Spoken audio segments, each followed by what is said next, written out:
From the studios of TLC Talk Radio, it's DT on our minds. I'm your girl, Tasha. And I'm that fat girl, Dana. We have an incredible show lined up for you as always. Don't forget to follow us on our social media pages, Facebook, Twitter, YouTube, and of course, Instagram. Catch us every day, all day, at tlctalkradio.com. I heard that was an incredible station and that the team is just, so dope. So dope. Good evening, friend. Good. How are you? I'm sleepy. Yeah. You said you were not resting. You were not at all. Not at all. Well, you had some runs to make. I had some hospital situation. Everybody's fine. Yeah, it's fine. That's exactly how she gave it to me because I'm standing at the door like, what do you mean hospital? But, sometimes you got to go to the emergency room to get some fluids and not be dehydrated. Yeah, yeah. Because you're throwing up water. Just saying. Not me. It was my daughter. But anyway. I'm glad she's okay. Yeah, she's fine. And so is the baby. Yay! Auntie Tasha has been waiting on that announcement to come out because I'm excited. All the new little babies coming. Yeah, she's coming in April. Her name is going to be Elizabeth. That's so pretty. I'm trying to convince them the middle name should be Rain because I think it sounded cool. Okay, I like it. I mean, I have no say in the matter. Right. Nevera liked it. Eric kind of was like, I don't know if I like it or not. And I was like, oh, you like it. Oh, okay. Like it. Sounds like you're threatening him into liking it. No, I'm not threatening. No, Eric's great. We like him. Hey, Eric. Hey, Nevera. Lots on our mind today. When we chatted via text, Dana and I chat via text a couple times a week. At least. Right. A lot. I'm a texter. I'm not a phoner. I used to be more of a phoner. I like to actually feel the energy of the person and have the actual emotion behind the words. Because sometimes people text and you're like, what? Right. You're right. You're right. Sorry, what do you mean by that? A lot of misconstruing. We'll talk about how I got told off via text in a different show because it's hilarious. I'll tell you about it. But like shout out to dude. All right, then, whatever. God bless you and your ministry, sir. But I don't like to be on the phone unless I'm driving. Now I'll talk to you for hours if I'm driving. Yeah. But in the house, I don't want to talk to you. I love you. I'll call you and say you want to come over.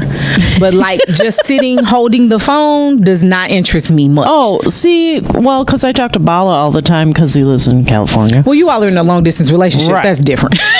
But we always usually talk on speaker. Okay. So I don't have to hold the phone. I just walk around and do whatever I was doing. Yeah. Understood. He does the same thing. Yeah, that makes sense. So I'm just like, I used to when I was, 15, 20, 25, didn't have a whole lot going on. But I think right around the time I got married, I was like, I don't really want to talk to you people. Hell, I'm busy. I got stuff to do for me, stuff to do for us, stuff he forgot to do for him. That's why he's an ex. Oh, I think that's a male trait. No, it's not gender specific, but this just things I would like to have seen done, and I'd be like, do you need my help with that? That's because he would jump in for me too. So it's kind of a communication problem. Maybe. I think it was just busy. Life gets in the way. Sometimes you just forget. Okay. Yeah. We communicated well. It was the communicating, not the communicating, but what was said or unsaid. That was, it's a lot. That's a whole nother. Okay. We were doing we'll go positive somewhere else. stuff. We'll go somewhere. We were. I thought we were going to talk about my depression. I mean, positive. That is positive. Because you're overcoming is positive. Oh, okay. We'll throw that spin. That's fine. Hilarious. And I'll just let you start and shut the hell up. All right. I have suffered from depression for a very long time. Okay. And I'm a highly functioning depressed person. Okay. Because until you said that, I'd have never guessed it. I know. No one like really, I mean, some people know, but like general public, no idea. Right. That I'm a very depressed person. Okay. I know it seems really. Yeah, I'm over here like, for real? Yeah. And I have some really low times, and with the death of my friend, and then, Sure. you know, finding out I'm going to be a grandma, and having a couple minor health issues, and, you know, just, and finding out I'm not going to have a job in May. It's a lot on you at once. Yeah. It kind of just hit me harder than normal. So what I would do is I would get up and go to work and do my work thing like normal. That's where the highly functioning part comes in. Sure. Because I'm still paying my bills, and I'm still, you know, going to work, and I'm not chucking my responsibilities and just staying in bed. But as soon as I get off work, I would get in bed. Yeah. And just not do anything. Okay. Which is annoying. Yeah. Well, I mean, yeah, it's just Still? Yeah, it was just sometimes. I would imagine it's taxing all the stuff you said, even if you weren't a person who experienced depression, would be depressing. Right. and you think about, we turned 21 today, so we've been doing this for 21 weeks, not necessarily consecutively, but don't worry about that. Exactly. So in 21 weeks, all of these things have happened. That's an incredibly short time. Yeah. Yeah. So the fact that you're functioning, kudos to you. Yeah. Yeah. Yeah. Lots. How do you normally cope? How do you come out of those spaces? Well, the first thing I need to tell people is that everything is always evolving and changing. Okay. You are never stuck in this place forever. Sure. And that is one reason that I've not been suicidal since I was very young. Wow. Because I know it's going to change. Sure. And it's just this moment right now that I can't handle. And I'm just going to, you know, just basically bunker down and just be in it. Sure. And, yeah. Got it. And I don't even remember how I started actually coming out of this one. Which means your coping skills have become kind of second nature, maybe. Yeah. But it's always starts with, I have a conversation. So I had a conversation with Bala. Bala also has depression issues. Okay. And his depression takes him in like a totally different direction. Okay. His takes him into making himself so busy that he doesn't contact people around him. And I notice that, you know, sometimes, and I'm like, okay, you all right? He's like, yeah, I think I'm okay. I'm like, Right. And then with me, I just kind of shut off. And he was like, yeah, I kind of felt you shift into that. And he's like, I knew it was happening, but I was waiting for you to say something. I'm like, why? He wanted to give you your space, I guess. Yeah, I mean, we've known each other forever, so it's kind of, he knows what I need when I need it. Sure. And when I ask for things, he's there for it, which makes sense. Yeah, that's why you all are a couple. Look at that sharing and caring and stuff. Yeah, we're good. Good. What advice then would you have for someone else? I think you said it at the top. Yeah, just know that it's not going to be forever. Like, this moment will pass. Sure. It always does. And your life, actually, okay, let me back this up. So, a long time ago, Bala told me that life is struggle. And when you're not in struggle, that is, you know, happiness. All right. Does that make sense? No, but I'm well, tired. He didn't really say it that way. Are you misquoting the man? More than likely. This was a long time ago, but I always remember the life is struggle part. Okay. We'll get clarity and come back next week. Yeah. But the life is struggle, because it is struggle. Life is struggle. You have to provide for yourself. You have to eat. You have to be sheltered. You have to, you know, function in today's society without, you know, bell tower killing people. All right, that was different. Go ahead. You know what I'm saying? Getting up on the bell tower and just... yeah, that's wow. That's what I was talking about. I have lots of weird thoughts like that. I'm never going to act on them. Know that this is not going to happen. I'm telling you right now. Right. But I have But Your Honor, she said she wasn't going to act on it. It wasn't her. It's on tape. It's on multiple mediums. Right. I'm not gonna. I don't actually own a weapon, so it's really hard for me to actually accomplish something like that. Anyway, Touche. Right.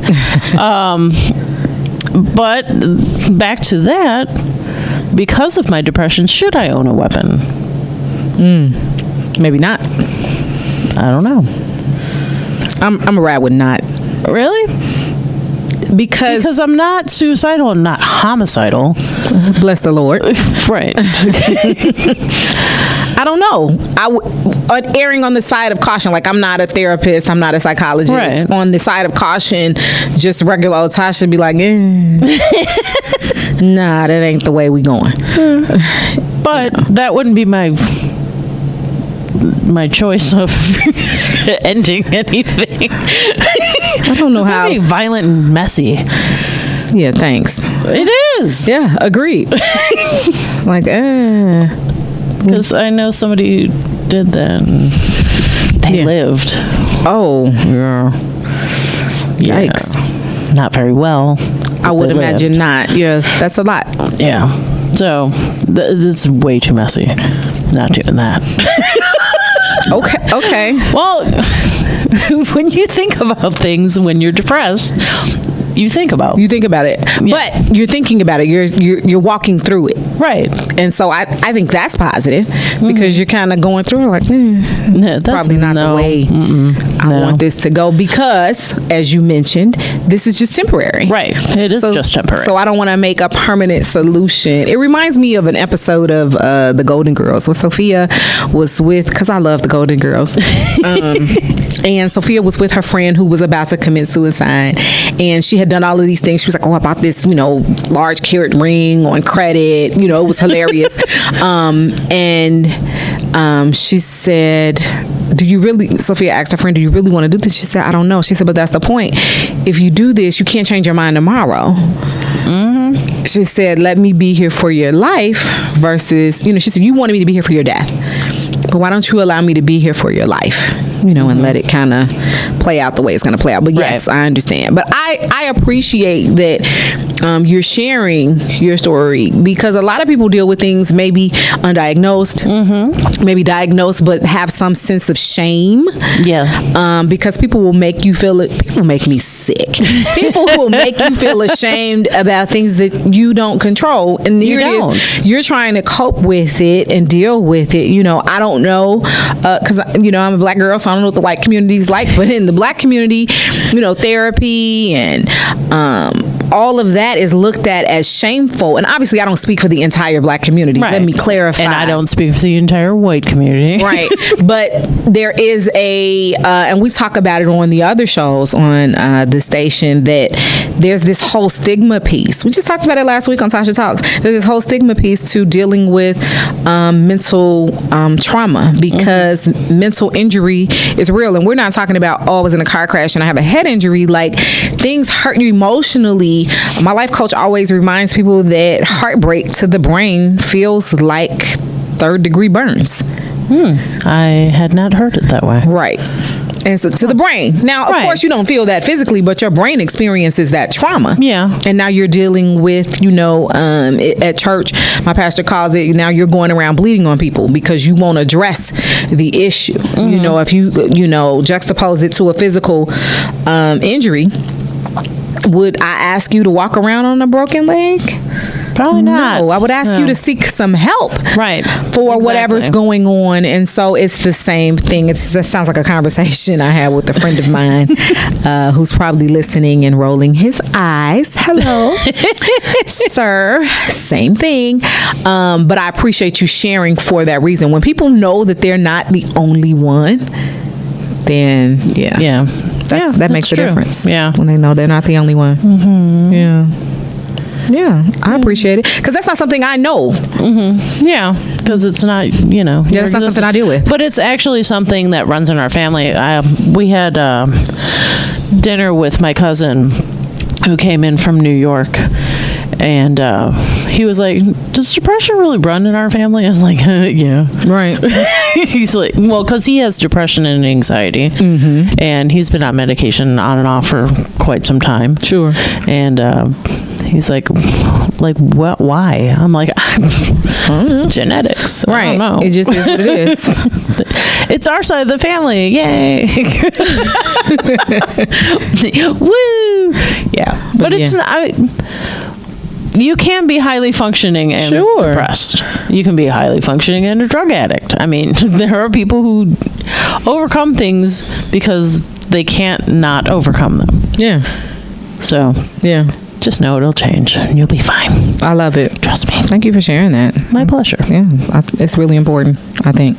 Yeah. When we address those kinds of things, then we can address maybe some social ills. Yeah. Okay, I said maybe. We can address. We should. Right. There you go. There we go. Thinking about what could happen, all that fun stuff. But yeah, that's wow.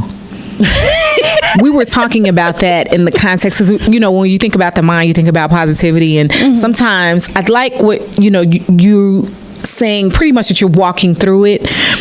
Some people don't know how to experience the pain. Like some people are like, I don't want to cry. Please cry. Just let it out. Please let it out. Please. Scream, throw stuff. A friend of mine lost her daughter, and she reached out to me and asked me, I noticed that you posted about losing your brother. How did you cope? And I said, well, for me, my faith carried me through. As Christians, we believe that you accept Christ, acknowledge him, you're going to heaven. Great. Right. So for me, I know where my brother is. That does not mean it didn't hurt. Right. That does not mean I didn't throw stuff and scream and be angry at the whole situation. Like, I wasn't mad at God. I was mad at the situation. But God is big and bad enough where you can be mad at him and he will get over it. Right. Like, he like, daughter, I know you mad. Like any parent, I know you mad. Yeah. I'm sorry. But it had to go like this for whatever the purpose is. You don't know you may or may not know what that purpose is. So it just kind of helped me understand that you have to walk through it. I've been talking about positivity here lately. Like, we talk a lot about, there are a lot of buzzwords going around when it comes to mental health, and remove toxic people out of your life, remove toxic things, and please do all of that. Remove all of those things and all of those people. I don't care how they're related to you, by the way, because some of them got to go. They gotta go expeditiously. Gotta go. But you don't want to live in a fairy tale either. Right. Don't get me wrong. I believe in speaking things into existence. That's what we say in the Christian faith, obviously. But that comes with hard work. That comes with, there are things you have to do. You can't be like, I am rich, and then go and buy a Lexus, or walk into the Lexus shop and they laugh you out of there. Like, you, you have to do things behind that. But those positive affirmations are important. Oh, yes, definitely. And so that's kind of where I've been like, okay, I tease my parents. I'm like, listen, when I'm rich, and then my mother, she sometimes just to be like, whatever, we'll be dead. Thanks a lot, boo. I'm rich tomorrow. No. Hey, what you mean? Please don't die, crazy lady. But I speak that because I'm working toward it. You know what I'm saying? Yeah. And not to be like rich and floss and flaunting. That's silly. Right. But there are things I want to do. I want to do for my family. I want to do for my church. Things I want to see. I want to travel. Those positive affirmations are important. This is how it's going to be. Right. It just is. But I have to do the background work. Again, you can't just be like, abracadabra. Right. No. It doesn't work that way. And not in anybody's faith that I'm aware of. Like, that's what we're doing today. Maybe. No, it doesn't. Yeah. I just, you have to be accountable for the things you do. Oh, yeah, definitely. Speaking of accountability, hey, men, if y'all wouldn't walk around smacking reporters on the behind while they're live on the air, we would Or appreciate that. just in general, any woman. Particularly that. I don't. Okay. So I'm watching. I was late to the story. Sometimes I'm late on the play, and I can't call her name or her location right now. Forgive me, because I was kind of looking at the screen like. So he thought it was appropriate to just smack this woman. 1, 2, to do it in front of people. 3, to do it in front of a national and international audience, because internet. Hello. And you just thought that was okay. Yeah. And so I wonder, because we're media people, how that would have gone if I had been doing that live shot. You'd have been fired. I'd have been fired. I'd have took off after that monkey mofo. Like, you know, and God forbid me and my camera operator are cool. We beating your ass. It's about to go down. I'd take out a Chinese star and throw it at them. No, I'm just kidding. I might miss fantasy. Right. Fantasy. I'm not good at throwing. I miss when the garbage is right there. I'm really good though, because I throw knives. See, I suck. That's not my talent. But it's just like, sir. And so of course I apologize. I thought I touched her back. Did you? You thought you smacked her on the back? Why did you need to talk her at all or touch her at all? That right there. Just be quiet, sir, with your half made up lie. Just don't say nothing. Just say I'm sorry if you are. I don't know that he's sorry. He's not, because he doesn't understand that it's not okay. Right. And so then the other piece was, because I saw the recap on the Young Turks. I love them. And they were the reporter started off was like, for the record, F this guy. Oh, okay, that's how we starting our reports. Okay. I need to work there. And I mean, technically you could do that here if that's what you wanted to do at your station. Yeah, no. That's what I thought. But then it was, he's a Boy Scout leader and father of however many and a leader in his church. Oh, well, he sucks as a dad because he's teaching his children bad habits. Exactly. And not the bad habits like the Dr. Dre track. Just bad habits in real life. Just dumb.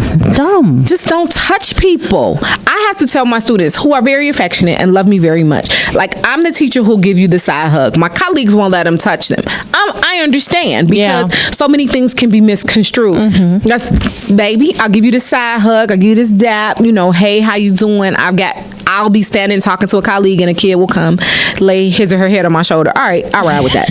You know what I'm saying? But just, could you back up? I was talking. Tall kids. Yeah, that's what they do. 8th grade. Dang. They're it's the hormones and all the food, but truth. Absolutely. But it's like, come on.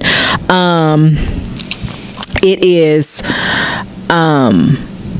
imperative that they understand there's a boundary. So I appreciate that you care about me. I care about you too, because none of it is malicious. Right. None of it is, let me see if I can get Miss Clapton in trouble. That's stupid. But it's, I know she cares about me. She's hard on me because she cares, and I appreciate it. So, hey, can I give her a hug today? You can get this sad hug, because I don't want any issues. Yeah. You know what I'm saying? Well, that was the thing at where we used to work. They didn't want us to hug anyone. I was like, yeah, that's not going to happen. I'm going to hug people. I'm sorry. Yeah. You're going to have to fire me, whatever. And I understood where they were coming from. I do too, but with our clientele, some of them just needed hugs. Yeah, I get it. For real. Yeah, and they expressed it.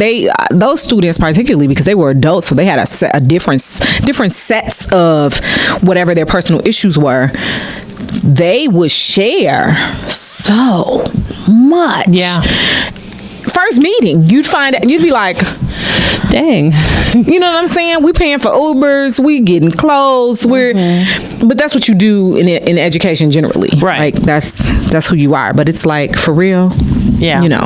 It's bananas. So yeah, don't touch people is the moral of the story, and then don't smack a woman on her behind. Ever. Unless that's your woman and that's what y'all do. That's very what she different. said. That's very different. I agree with that. Yeah, that's very. Listen, if you my man, hey, bruh, I'm gonna be salty if you don't, right? But like, what's your problem, brother? Hello. But that's something that we've discussed. Right. That's something that we've talked about. You know what I'm saying? Mm-hmm. I'm a very touchy-feely. I'm not in a relationship, but I'm very touchy-feely publicly. Yeah. Like, I would make my parents blush. They'd be like, we tired of you. Could you get out of here? Why don't y'all go And somewhere else? I'm kind of the opposite. Okay. You don't need to know that I'm in the relationship right now with, even when Bala was here for C2E2 last year. Mm-hmm. I mean, you could tell that we were together, but you couldn't tell, like, I wasn't, like, hanging all over him. We didn't hold hands or anything. See, I need hand I'm holding. just really not into that. Squeezes. That's just who I am. Yeah. And I'm going to give them too. At home. I'm going to do that at home, kind when of I was married at church. Oh. Yeah. Now, you can't do that just with your... Let me just move on. Somebody writes a letter. Dear TLC Talk Radio.